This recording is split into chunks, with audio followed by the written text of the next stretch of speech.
Hey y'all, Grown Black Folks Talk back out on the climb. Just sitting, tired.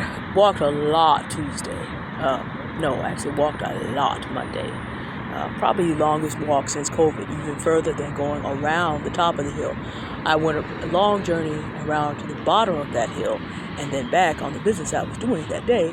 And then Tuesday had doctor's appointments for my parents, so, walking around the hospital. So today the body's like, it's okay to do a shorter trip and go sit down somewhere. And so that's what I'm largely doing today. But as I was out here on this beautiful day, I had a thought from yesterday, actually. When I get home from doing the things I need to do, one thing I don't do is worry about the stuff that I'm not doing yet.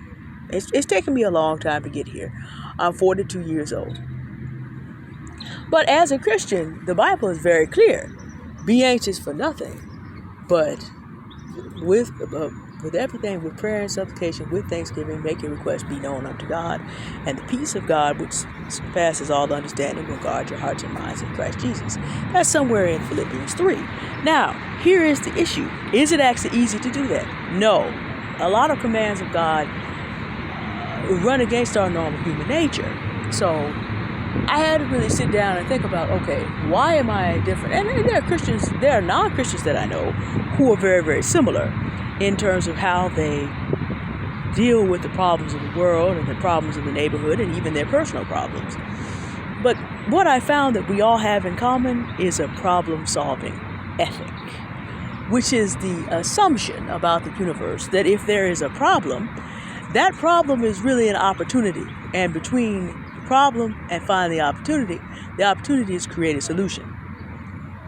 In essence, if you put this in Christian terms, no problem has ever existed except that God is going to allow that to exist to show that good will triumph over evil, and that eventually he will empower someone to solve it, because that's what he does.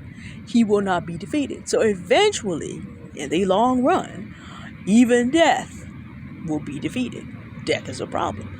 But death has an expiration date for those who believe on Jesus Christ. Now, that's not available for everybody. And that also gets to the thing that not all problems can be solved by any individual, even a group of people.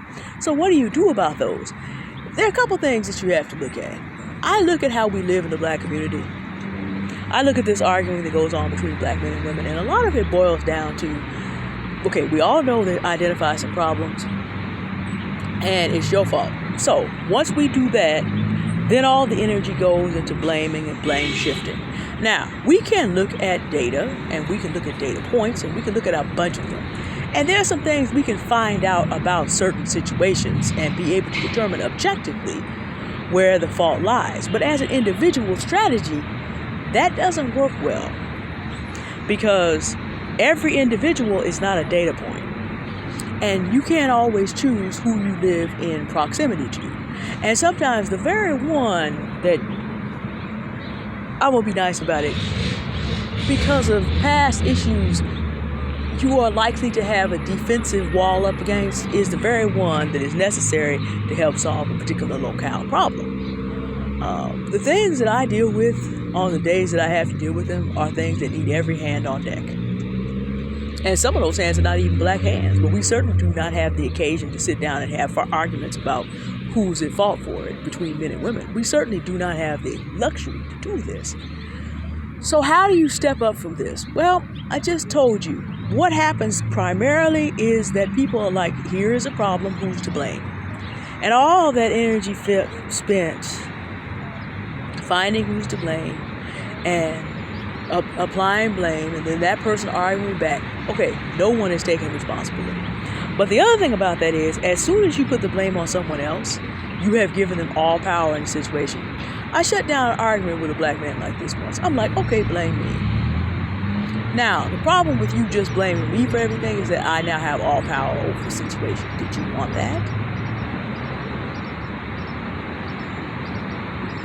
He stopped and he thought about it, because it had never occurred to him before.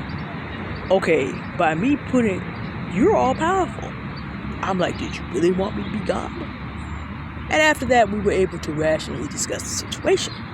When you're blaming, you're shifting responsibility, you're shifting agency. The other thing that happens is just straight despair. There is a problem, I can't solve it. I'm going to just cope and move on. Okay? If everybody does that, nothing gets solved. Coping is a natural human strategy, but it is also a pathway to despair. And despair leads to degeneracy in coping strategies, and degeneracy leads to degradation, and degradation leads to destruction. African Americans in this country, at this particular moment, are doing more to themselves and to each other to slow down our daily chances. I'm not saying racism doesn't exist. I'm saying we do more to each other on a daily to slow down our ability to move ahead than any other group of people is doing. And if you talk to anybody, this is true, because things that happen in group between men, women, and children does more damage than anyone outside the group can actually do. This is not unique.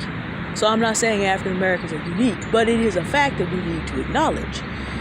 We just saw a couple of weeks ago the intersection between police violence and the daily violence that black men put forth against each other. Those are the kind of things that go on. And all 6 of those men, if they have children, they have all lost their fathers. So you look at the damage that that's going to do to them. Now, I know I have subscribers say, well, how do we know they were in the picture anyway? We don't. But the point is, however much they were able to do, so those kids going to be messed up. One of them father was murdered. I know Tyre Nichols had at least one child. And the other 5 are likely to be, they are alleged to be his murderers. So that's a load. And the things that happen inside the community carry weight. Wherever there is abuse, whenever there is intimate partner violence, those children are going to carry that damage in the same way that we are still carrying a certain amount of damage from how slave owners treated our ancestors. But now, that class of people has stepped back and is sitting here watching us do it to each other. And part of this has to do with, we're looking at problems we can't solve. Despair leads to degeneracy. Degeneracy leads to degradation. And degradation leads to destruction. So if there is a problem and we immediately go to, we just going to have to cope with it because there's nothing we can do, that decision is going to have consequences as well. And it leads to despair. It leads to degeneracy. Degeneracy leads to degradation. Degradation leads to destruction. So what is the alternative? Why is it that people with a problem-solving ethic are so different? There is a problem. In West Africa, our ancestors had a proverb. If you say there is a problem, you have made yourself responsible. Full stop. Flat. But to what degree? Okay, there is a problem. Can I individually solve it? That assessment must be made. There is a problem. If I cannot individually solve it, then who can I alert? Who can I work in community with? Who can I release the responsibility to so that I do the things that I can? There does have to be some assessment. I can't worry about, we'll come back to worry in a minute. I can't necessarily worry about global warming every single day. What I can do on an individual level with this is I can look at, okay, can I charge up my computer after 7 o'clock and try to use it on the battery during the day so I'm keeping the load on the power grid down? Yeah, I can do that. Can I make sure that I have energy efficient things around me? I can do that. Do I make sure that I recycle? I can do that. But that is the limit of what I can do. I will have to work in community with a world full of people to solve that problem. And there has to be many will outside of me. But I can only do what I can do and move on. I do not have any children and I do not have a mate, which means I am not directly responsible for anybody's children. But am I responsible to be the best teacher I can to the young people that are around me and the best mentor I can to the young people who are now grown but still value my advice? Yes, that's the limit of my responsibility. As I was talking to my mother about why I'm not going back into certain kinds of teaching, it's because I have discovered that I can't do more for a child than the parents will do. If you teach piano and the parents are not interested in the child learning that and they're preoccupied, the child never has a chance to practice. And if the child never practices, they can't learn. So you're basically taking people's money. You cannot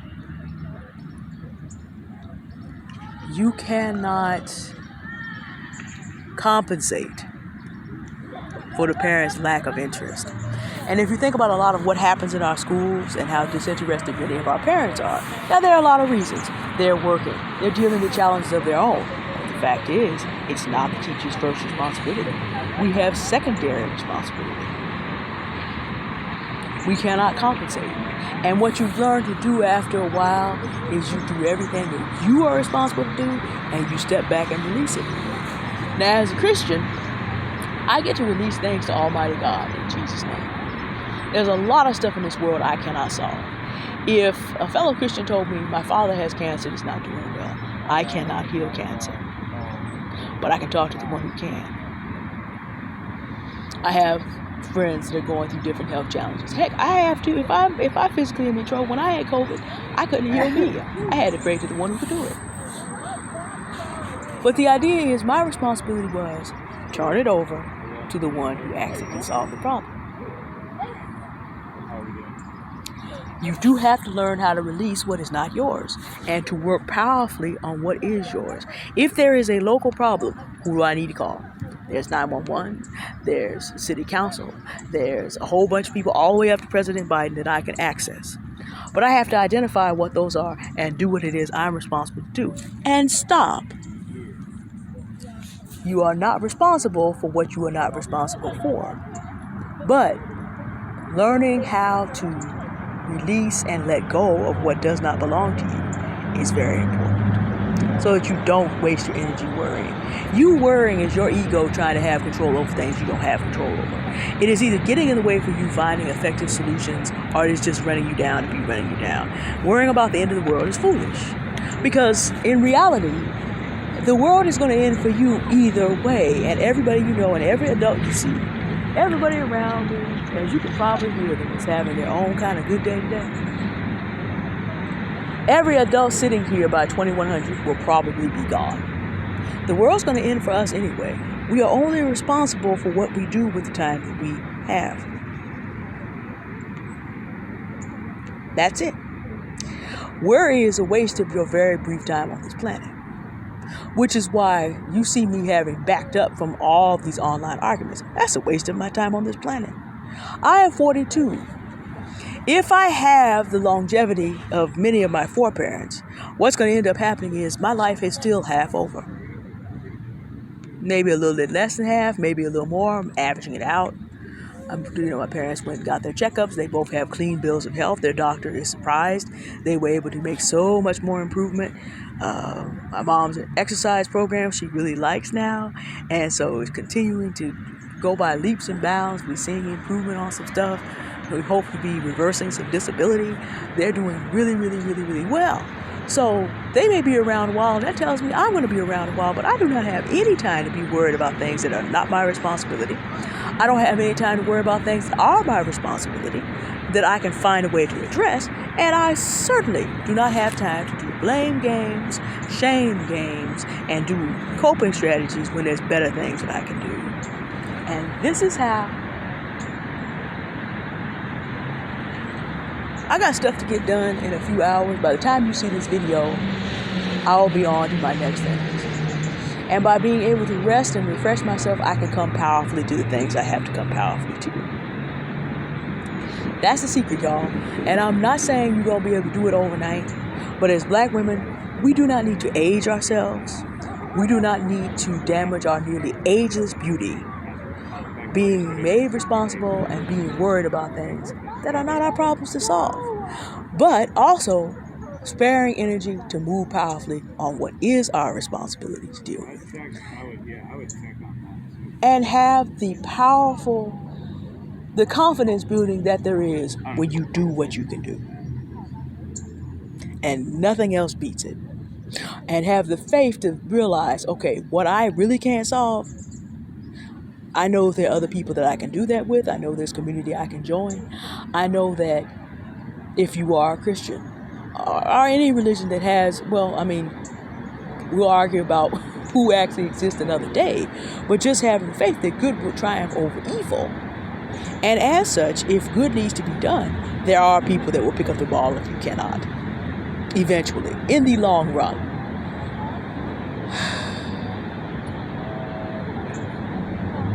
Okay, the crowd around me is growing a little bit, and I have to check this video to make sure you can even hear me. People are enjoying their life. I don't have a problem with that.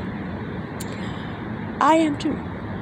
I'm not worried about anything, not even the outcome of this video. If it doesn't come out quite right, I'll just do it over. I have time to do that. I will do what's my responsibility to do. Make sure you have a clear video you can hear, and release the rest. It takes practice. You can get there. All right. You have a good day now.